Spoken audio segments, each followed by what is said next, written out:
നമസ്കാരം. റാഫ്റ്റോക്ക് ഫുട്ബോളിലേക്ക് അവർക്കും സ്വാഗതം. നെയ്മർ നിങ്ങളുടെ സുഹൃത്താണല്ലോ, അദ്ദേഹത്തിൻ്റെ ഇന്നത്തെ പ്രകടനം കണ്ടില്ലേ? അദ്ദേഹത്തെ വേൾഡ് കപ്പ് സ്ക്വാഡിൽ എടുക്കുമോ? ചോദ്യം ഹൾക്കിനോടാണ്. അത്ലറ്റിക്കോ MG വേഴ്സസ് സാൻഡോസ് മത്സരത്തിന് ശേഷമാണ് ഈ ഒരു ചോദ്യം വരുന്നത്. ശരിയാണ്, നെയ്മർ ഹൾക്കിൻ്റെ സുഹൃത്താണ്. 2014 വേൾഡ് കപ്പ് ടീമിൽ അവർ ഒരുമിച്ചുണ്ടായിരുന്നു. അപ്പോൾ ഹൾക്കല്ല ഇതൊന്നും തീരുമാനിക്കേണ്ടത്. എന്നാലും ഹൾക്കിനോട് ചോദിക്കുകയാണ്, കളി കഴിഞ്ഞതിന് ശേഷം നിങ്ങൾ നെയ്മർ ജൂനിയർ ഇന്ന് കളിക്കുന്നത് കണ്ടില്ലേ?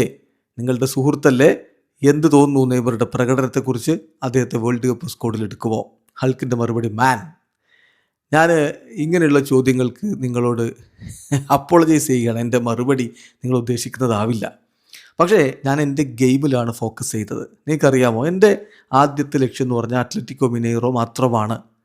നെയ്മർ അവിടെ കളിച്ചു, ശരിയാണ്. പക്ഷേ എല്ലാവർക്കും അറിയാമല്ലോ നെയ്മറുടെ ക്വാളിറ്റി എന്താണ് എന്നുള്ളത്. പിന്നെ വേൾഡ് കപ്പിലേക്ക് എടുക്കുമോ ഇല്ലയോ എന്നൊക്കെ ചോദിച്ചാൽ it's not up to me. ഞാനല്ല ആ കാര്യത്തിൽ തീരുമാനം പറയേണ്ടത്. നെയ്മറുടെ ക്വാളിറ്റിയൊക്കെ എല്ലാവർക്കും അറിയാം. പിന്നെ വേൾഡ് കപ്പിന് ആരർഹിക്കുന്നുവോ അവർ പോകും. നെയ്മർ അർഹിക്കുന്നുണ്ടെങ്കിൽ ഷുവർ അദ്ദേഹം വേൾഡ് കപ്പ് സ്ക്വാഡിൽ ഉണ്ടാകും.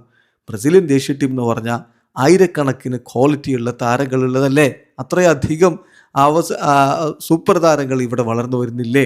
സോ ആര് അർഹിക്കുന്നുവോ ഡെഫിനറ്റ്ലി അവർ വേൾഡ് കപ്പിൽ നമ്മളെ പ്രതിനിധീകരിക്കും. അതാണ് എനിക്ക് പറയാനുള്ളത്. ഇതൊന്നും തീരുമാനിക്കുന്നത് ഞാനല്ല എന്നാണ് ഹൾക്ക് പറഞ്ഞത്. ഏതായാലും ഹൾക്കിന് നെയ്മർ നന്നായിട്ട് അറിയാം. പക്ഷേ നെയ്മർ വേൾഡ് കപ്പ് സ്ക്വാഡിൽ ഉണ്ടാവും എന്ന് ഉറപ്പിച്ച് പറയാൻ അദ്ദേഹമില്ല.